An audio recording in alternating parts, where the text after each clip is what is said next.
श्री गणेशाय नमः। सियावर रामचंद्र की जय। पवन सुत हनुमान की जय। उमापति महादेव की जय। अखंड मंगलाकारं व्याप्तमेन चराचरं तत्पदं दर्शितं येन तस्मै श्री गुरुवे नमः। भवानी शंकरो वंदे शरदा विश्वासरूपिणो याभ्यां विना न पश्यन्ति सिद्धाश्वान्तः स्तमीश्वरम्। उद्भवस्थितिसंहारकारिणीं कलेशहारिणीं सर्वश्रेष्ठकरी सीता नतोऽस रामवल्लभावम्। यन्मायावशवर्ती विश्वमखिलं ब्रह्मादिदेवासुरा यत सत्त्वामृषेव भाति सकलं रज्जो यथा हे भ्रमः। यत्पादप्लमेकमेवि भवाबोधेसीति सावरतां वन्देशं तमेशकारणपरं रामाख्यमीशं हरिम्। यस्साङ्ख्ये च विभाति भूधरसुता देवापगामस्तके भाले बाले विदुर्गरले च गरलं यशोरसि व्यालराट। सोऽयं भूतविभूषणः सुरवरः सर्वाधिप सर्वदा सर्वगतः शिवशशिनिभः श्रीशङ्करं पातु माम्। रक्ताम्भोजदलाभिराममनयं पीताम्बरमलङ्कृतं श्यामाङ्गं द्विभुजनं प्रसन्नवदनं श्रीसीताया शोभितम्। कारुण्यामृतसागरं पीरिगणे भारतादिभावितं वन्दे विष्णुशिवादिसेव्यमनीषभक्ते सिद्धिपरदम्। श्रीरामचन्द्रचरणो मनसा स्मरामि श्रीरामचन्द्रचरणो वचसा गुणामि। श्रीरामचन्द्रचरणो शिरसा नमामि श्रीरामचन्द्रचरणो शरणं प्रपद्ये। माता रामो मत्पिता रामचन्द्रः स्वामी रामो मस्तका रामचन्द्रः। सर्वस्व मे रामचन्द्रो दयालो नान्यं जाने नेव जाने न जाने। दक्षिणे लक्ष्मणो यस्य वामे च जनकात्मजा पुरतो मारुतशतं वन्दे रघुनन्दनं। लोकाभिरामं रणरङ्गधीरं राजीवनेत्रं रघुवंशनाथं। कारुण्यरूपं करुणाकरन्तं श्रीरामचन्द्रं शरणं प्रपद्ये। मनोजवं मारुततुल्यवेगं जितेन्द्रियं बुद्धिमतां वरिष्ठं। वातात्मजं वानरयोथमुख्यं श्रीरामदूतं शरणं प्रपद्ये। पूजन्तं राम रामेति मधुरं मधुराक्षरम् आरुह्य कविता शाखा वन्दे वाल्मीकिकोकिलम्। आपदामपहर्तारं दातारं सर्वसम्पदानं लोकाभिरामं श्रीरामं भूयो भूयो नमाभ्यं। रामाय रामभद्राय रामचन्द्राय वेदसे रघुनाथाय नाथाय सीताया पतये नमः। नीलाम्बुजश्यामलकोमलागं सीतासमारोपितवामभागं। पाणो महासायकचारिचापं नमामि रामं रघुवंशनाथं। भर्जनं भवबीजानामर्जनं सुखसम्पदानं तर्जनं यमदूतानं राम रामेति गर्जनम्। रामो राजमणिः सदा विजयते रामं रमेशं भजे। रामेणाभिहता निशाचरचमो रामाय तस्मै नमः। रामात्रास्ति परायणं परतरं रामस्य दासो सभ्यं। रामे चित्तलय सदा भवतु मे भो राम मामुद्धर। राम रामेति रामेति रमे रामे मनोरमे सहस्रनाम तुल्यं राम नाम वरानने। पवनतनय संकटहरणं मंगलमूर्तिरूप राम लखन सीता सहिता हृदय बसहु सुरभूप।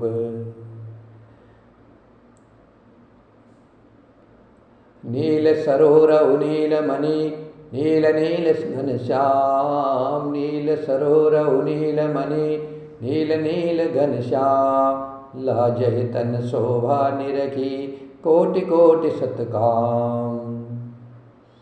सियावर रामचंद्र की जय, पवन सुत हनुमान की जय, उमापति महादेव की जय। भगवान श्री रामचंद्र जी ने बाली को अपने परमधाम भेज दिया। नगर के सब लोग व्याकुल होकर के दौड़े। बाली की स्त्री तारा अनेक प्रकार से विलाप करने लगी। उसके बाल बिखरे हुए हैं और देह की संभाल नहीं है। तारा बिकल देखी रघुराया, दीन ज्ञान हरि लीनी माया। क्षिति जल पावक गगन समीरा, पंचरचित अति अधम शरीरा। प्रगट सो तनु तव आगे शोभा, जीव नित्य के ही लगी तुम रोवा।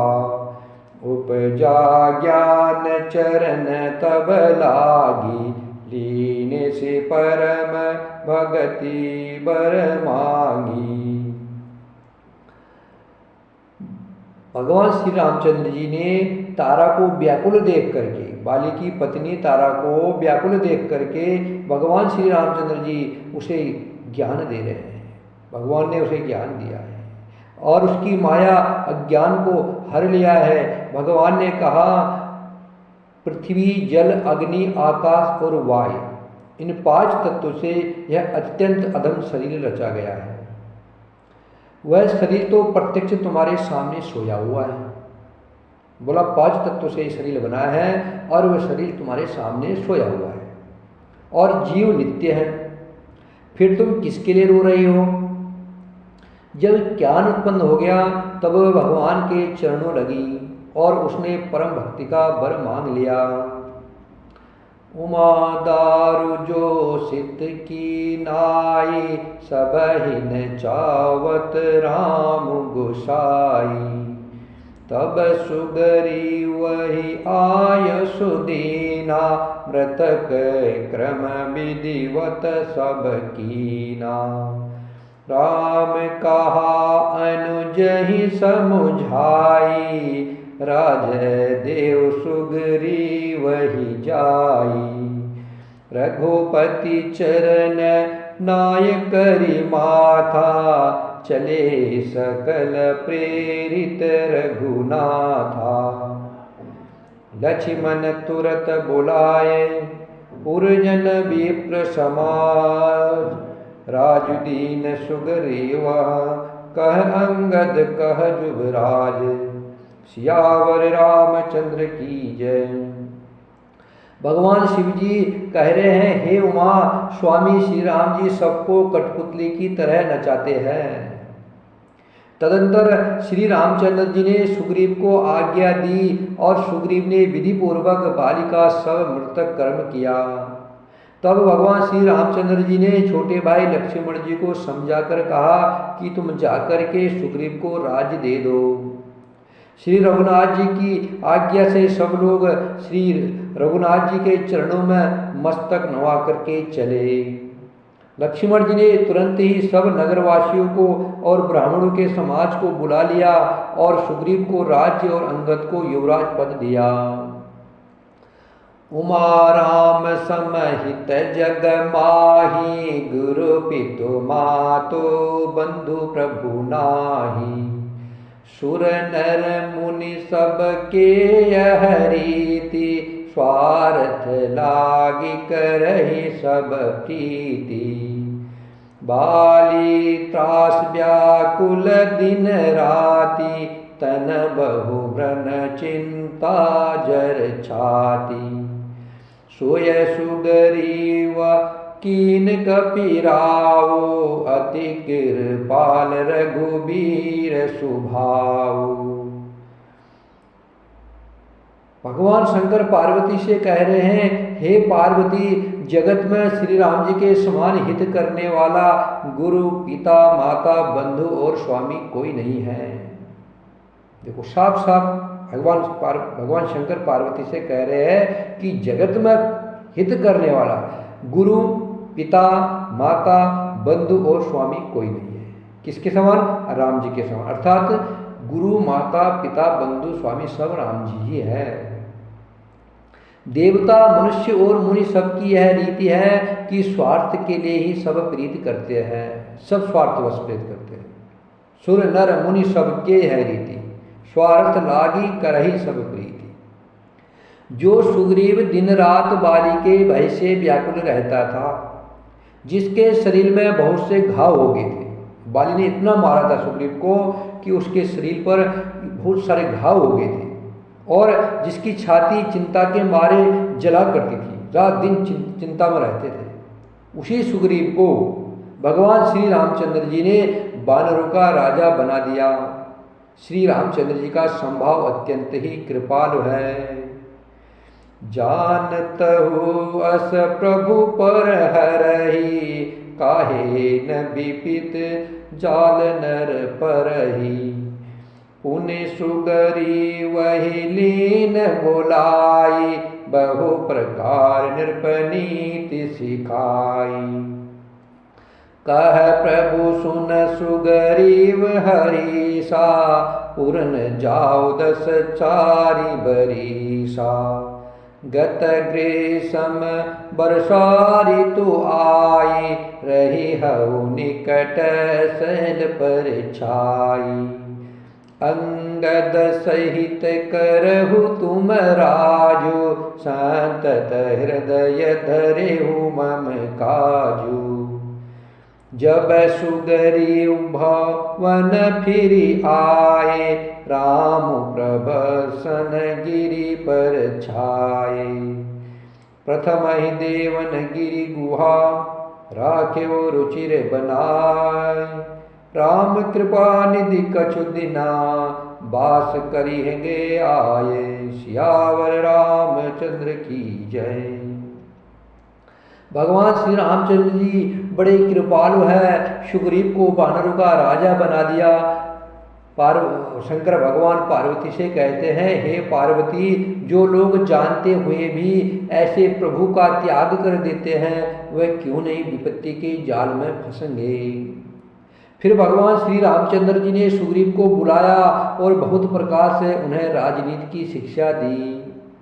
फिर प्रभु जी ने कहा, हे वानरराज सुग्रीव, सुनो, मैं 14 वर्ष तक गाँव में नहीं जाऊंगा। ग्रीष्म ऋतु बीत करके वर्षा ऋतु आ गई है, अतः मैं यहाँ पास ही पर्वत पर टिका रहूंगा। तुम अंगद सहित राज्य करो, मेरे काम का हृदय में सदा ध्यान रखना। तदंतर जब सुग्रीव घर लौट आए, तब श्री राम जी पर्वत पर जा टिके। देखो, प्रभु श्री राम जी जब मनुष्य संसार में आता है, हम जीव हैं, प्रभु परमात्मा है, हनुमंत गुरु है, लक्ष्मण आचार्य है। हम जब भी इस सृष्टि में संसार में प्रभु हमें भेजते हैं, तो प्रभु हमें यह बोल के यह बता के भेजते हैं, यह कह के भेजते हैं कि मैं तुम्हें भेज रहा हूँ, तुम जाओ, राज्य करो, नाना प्रकार के कर्म करो, पुरुषार्थ करो, घर परिवार चलाओ, आनंदित रहो, मगन रहो, लेकिन मेरे काम को हृदय में सदा ध्यान रखना। अर्थात राम का प्रभु बोल रहे हैं, मेरे काम को हृदय में ध्यान रखना। सुग्रीव को प्रभु यही बोल रहे हैं कि तुम अंगद सहित राज्य करो, लेकिन मेरे काम को हृदय में रखना। तब तक मैं पर्वत पर जाके रह रहा हूं, क्योंकि मैं 14 वर्ष तक किसी गांव में जा नहीं सकता हूं। तो राम जी 14 वर्ष तक वन में रहे हैं, और सुग्रीव को बोला है कि सुग्रीव, तुम राजपाट करो, और लेकिन मेरे काम को ध्यान रखना। हम सब लोग के लिए भी प्रभु का यही मैसेज है कि मैं तुम्हें इस संसार में भेज तो रहा हूँ, तुम कर्म करो नाना प्रकार के, कोई राजा बनो, कोई मंत्री बनो, कोई अधिकारी बनो, कोई कुछ बनो, कोई खेती, कुछ भी करो, सारे कर्म करो, परिवार के साथ आनंदित रहो, लेकिन मुझे भूल मत जाना, मेरा चिंतन करते रहना। देवताओं ने पहले से ही उस पर्वत की एक गुफा को सुंदर सजा रखा था। राम जी आ रहे हैं करके देवताओं को मालूम है। इसलिए देवताओं ने ऋषिमुख पर्वत पर ही एक गुफा को बड़ा सुंदर सज रखा है। उन्होंने सोच रखा था कि कृपा की खान श्री रामचंद्र जी कुछ दिन यहाँ निवास करेंगे। सुंदर बन कुसमित यति शोभा, गुंजत मधुपनि करे मधुलोभा। कंद मूल फल पत्र सुहाए, भये बहुत जब ते प्रभु आए। देखी मनोहर शैल अनुपा, रहे तहाँ अनुज सहित सुर भूपा। मधुकर खग मृग तनु धरि देवा, करहि सिद्ध मुनि प्रभु के सेवा। मंगल रूप भयउ बन तब ते, कीन निवास रमापति जब ते। फटक शिला अति शुभ्र सुहाई, सुख आसीन तहाँ दो भाई। कहत अनुज सन कथा अनेका, भगति बिरति नृपनीति विवेका। बरसा काल मेघ नभ छाये, गरजत लागत परम सुहाये। लक्ष्मण देखू मोर गना, नाचत बारिधि पेखी। गृह बिरति रत हरस जसा, विष्णु भगत कहु देखी। सियावर रामचंद्र की जय। सुंदर वन फूला हुआ अत्यंत सुशोभित है। मधु के लोक से भोरों के समूह गुंजार कर रहे हैं। जब से प्रभु इस वन में आए हैं तब से वन में सुंदर कंद मूल फल और पत्तों की बहु यातायात हो रही है। अर्थात सारे फल फूल सब विकसित हो गए हैं। मनोहर और अनुपम पर्वत को देख करके देवताओं के सम्राट श्री रामचंद्र जी छोटे भाई सहित वहाँ रह रहे हैं। देवता सिद्ध और मुनि भोरे पक्षी और पशु के शरीर धारण करके, ये जो भोरे हैं पक्षी पशु सब देवता सिद्ध मुनि बन बन के आए हैं। ये सब पक्षियों के रूप में, भोरों के रूप में और पशुओं के रूप में देवता सिद्ध और मुनीश्वर प्रभु श्री रामचंद्र जी की सेवा करने लगे। जब से रमापति श्री रामचंद्र जी ने वहाँ निवास किया है तब से वन मंगल स्वरूप हो गया है।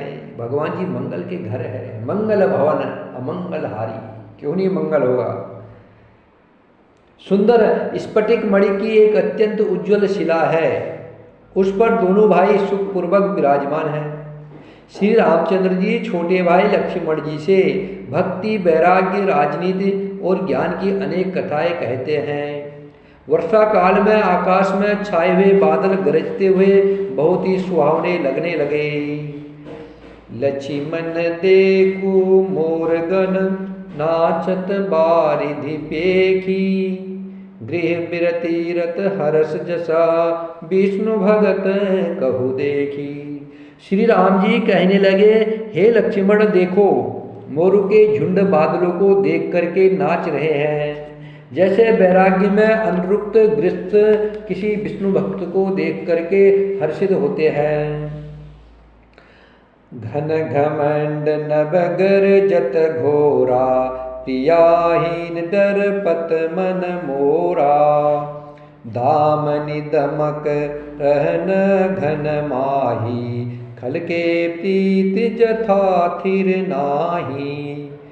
बरसहि जलद भूमि नियराए, जथा न वही बुध विद्या पाए। बुध अघात सहय गिरि कैसे, खल के बचन संत सह जैसे।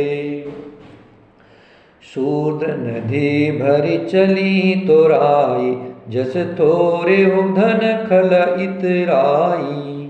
भूमि परत धावर पानी, जनु जीवहि माया लपटानी। जल सिमिटि सिमिटि जल भरहि तलावा, जिमि सदगुण सज्जन पहि आवा। सरिता जल जल निधि महु जाई, होय अचल जिमि जीव हरि पाई। हरित भूमि तृण संकुला, समुझ पर ही नहीं पंथ, जिमि पाखंड बाधते, गुप्त होय सद ग्रंथ। सियावर रामचंद्र की जय।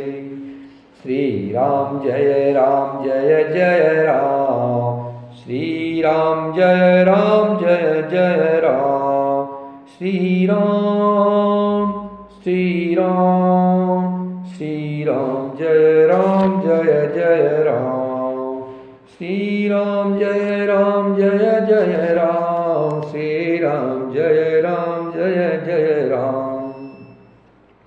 आकाश में बादल घुमड़ घुमड़ कर घोर गर्जना कर रहे हैं। सीता जी के बिना मेरा मन डर रहा है।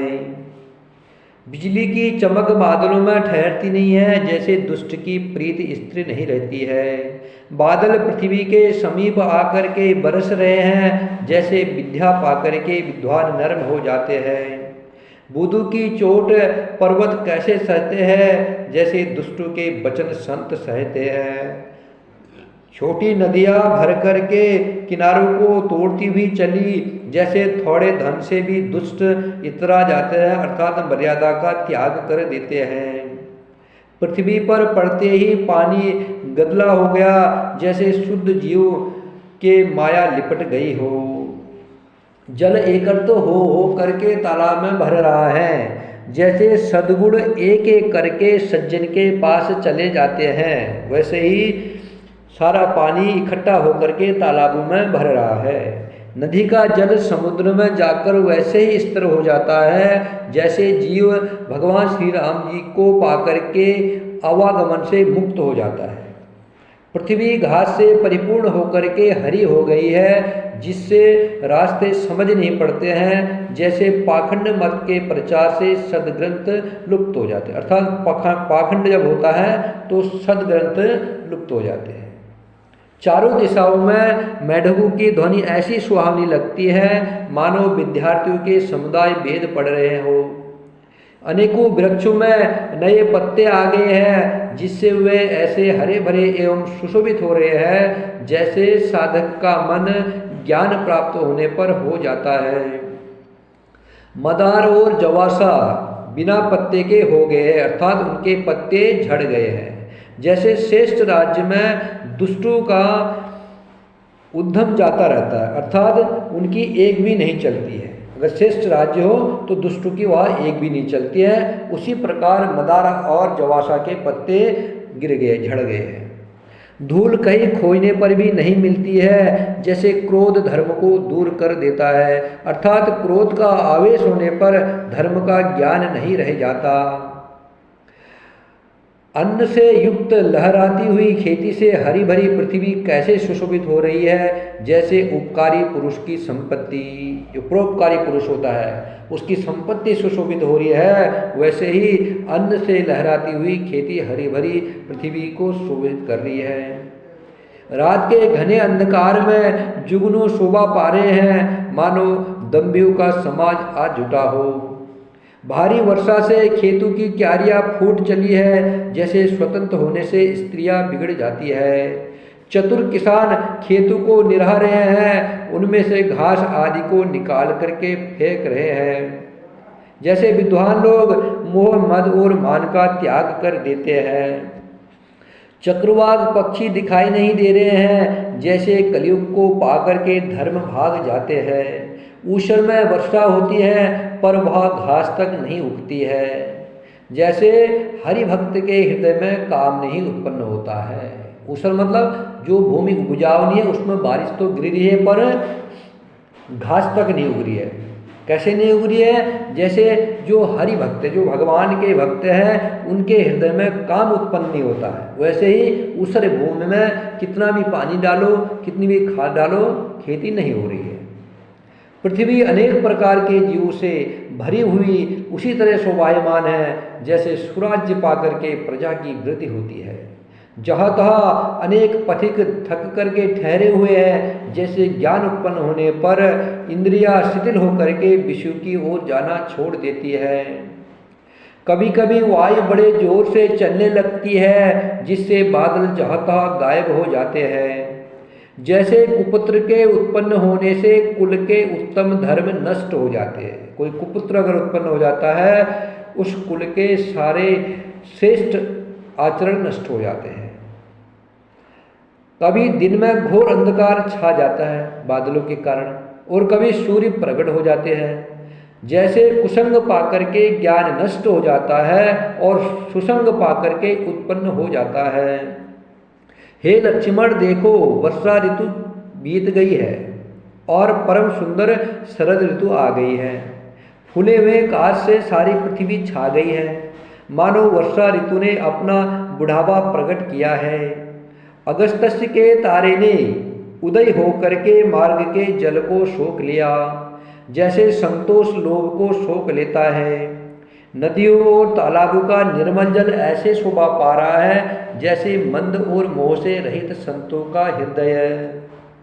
नदी और तालाबों का जल धीरे धीरे सूख रहा है, जैसे ज्ञानी पुरुष ममता का त्याग करते हैं। शरद ऋतु जान करके खंजन पक्षी आ गए हैं, जैसे समय पा करके सुंदर सुकृत आ जाते हैं, पुण्य प्रकट हो जाते हैं। न कीचड़ है न धूल है, इससे धरती निर्मल होकर के ऐसे शोभा दे रही है, जैसे नीति निपुण राजा की करनी। जल के कम हो जाने से मछलियां व्याकुल हो रही है, जैसे मूर्ख विवेक शून्य ग्रस्त धन के बिना व्याकुल होता है। बिना बादलों का निर्मल आकाश ऐसे सुशोभित हो रहा है, जैसे भगवत भक्त सब आशाओं को छोड़ करके सुशोभित होते हैं। कहीं कहीं शरद ऋतु की थोड़ी थोड़ी वर्षा हो रही है, जैसे कोई बिरले ही मेरी भक्ति पाते हैं। राजा, तपस्वी, व्यापारी और भिखारी कर्मशः राजा को क्या विजयी, तपस्वी को तप, व्यापारी को व्यापार और भिखारी को भिक्षा के लिए हर्षित होकर के नगर छोड़कर चले। ये लोग हर्षित होकर के नगर छोड़ के चले। जैसे श्री हरि की भक्ति पाकर के चारों आश्रम वाले श्रमों को त्याग देते, अर्थात नाना प्रकार के साधन रूपी श्रमों का त्याग कर देते हैं। जो मछलियां अथाह जल में है वे सूखी है। जैसे भगवान श्री राम जी के शरण में चले जाने पर एक भी बाधा नहीं रहती है। कमलों के फूलों से तालाब कैसे शोभा दे रहे हैं, जैसे निर्गुण ब्रह्मा सगुण होने पर सुशोभित होता है। भोरे अनुपम शब्द करते हुए गूंज रहे हैं तथा पक्षियों के नाना प्रकार के सुंदर शब्द हो रहे हैं। रात्रि देख करके चकवे के मन में वैसे ही दुख हो रहा है, जैसे दूसरे की संपत्ति देख करके दुष्टों को होता है। पपिया रट लगाए हैं, उसको बड़ी प्यास है, जैसे शंकर जी का द्रोही सुख नहीं पाता है, सुख के लिए छींकता रहता है। शरद ऋतु के अर्थात शंकर जी से जो द्रोह करता है वह कभी सुखी नहीं रह पाता है। शरद ऋतु के ताप को रात के समय चंद्रमा हर लेता है, जैसे संतों के दर्शन से पाप दूर हो जाते हैं। चकोर के समुदाय चंद्रमा को देख करके इस प्रकार टकटकी लगाए हैं, जैसे भगवान को पा करके उनके भक्त उनके अपने नेत्रों से उनके दर्शन करते रहते हैं। भगवान श्री राम जी लक्ष्मण जी को वर्षा ऋतु का वर्णन किया, और इसके बाद इस शरद ऋतु का वर्णन हो रहा है। पृथ्वी पर जो भी जीव भर गए थे वे शरद ऋतु को पाकर के वैसे ही नष्ट हो गए हैं, जैसे सदुपुर के मिल जाने पर संदेह और भ्रम के समूह नष्ट हो जाते हैं। बारिश के कारण नाना प्रकार के जीव उत्पन्न हो जाते हैं, और शरद ऋतु आते ही वह सब नष्ट हो रहे हैं। कैसे नष्ट हो रहे हैं? जब सदगुरु मिल जाते हैं तो सारे संदेह और भ्रम नष्ट हो जाते हैं। वैसे ही वर्षा ऋतु में उत्पन्न हुए सारे जीव नष्ट हो रहे हैं शरद ऋतु आते ही। वर्षा बीत गई है, निर्मल शरद ऋतु आ गई है, परंतु हे तात लक्ष्मण, सीता जी की कोई खबर नहीं मिली। एक बार कैसे भी पता पा जाओ तो काल को भी जीत करके पल भर में जानकी जी को लेकर के आ जाओ। कतहु रहु जो जीवित होई, तात जतन करि आनऊ सोई। सुग्रीवहु सुधि मोरि बिसारी, पावा राज कोसपुर नारी। जेहि सायक मारा मैं बाली, तेहि सरहतो मुड़ कह काली। जासु कृपा छूटहि मद मोहा, ताकहु उमा कि सपने कोहा। जानहि यह चरित मुनि ज्ञानी, जिन रघुबीर चरण रति मानी। लक्ष्मण क्रोधवंत प्रभु जाना, धनुष चढ़ाय गहे कर बाना। श्री राम जी कह रहे लक्ष्मण, वर्षा ऋतु बीत गई, शरद ऋतु आ गई है, सीता जी की कोई खबर नहीं मिली है। एक बार भी अगर पता चल जाए तो मैं काल को भी जीत करके पल भर में सीता जी को लेकर के आ जाऊं। कहीं भी रहे, यदि जीती होगी, यदि वो जिंदा होगी तो हे तात लक्ष्मण यत्न करके मैं उसे अवश्य लाऊंगा। राज्य खजाना नगर और स्त्री पा गया है सुग्रीव, इसलिए उसने हमारी सुध भुला दी है। जिस बाढ़ से मैंने बाली को मारा था, उसी बाढ़ से कल उस मूढ़ को मारूंगा। शिव जी कह रहे हैं, हे पार्वती, जिनकी कृपा से मद और मोह छूट जाते हैं, उनको कहीं स्वप्न में भी क्रोध हो सकता है। यह तो प्रभु लीला कर रहे हैं। शंकर भगवान पार्वती से कह रहे हैं, उमा, जिनका स्मरण करने से, जिनका ये ध्यान करने से, जिनकी कृपा से अहंकार और मोह छूट जाते हैं, उनको स्वप्न में भी क्रोध आ सकता है। ये तो प्रभु नर लीला कर रहे हैं।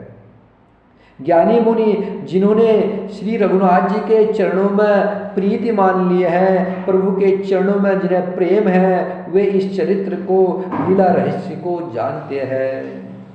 लक्ष्मण जी ने जब प्रभु को क्रोध युक्त जाना, तब उन्होंने धनुष बाण चढ़ा करके हाथ में ले लिया।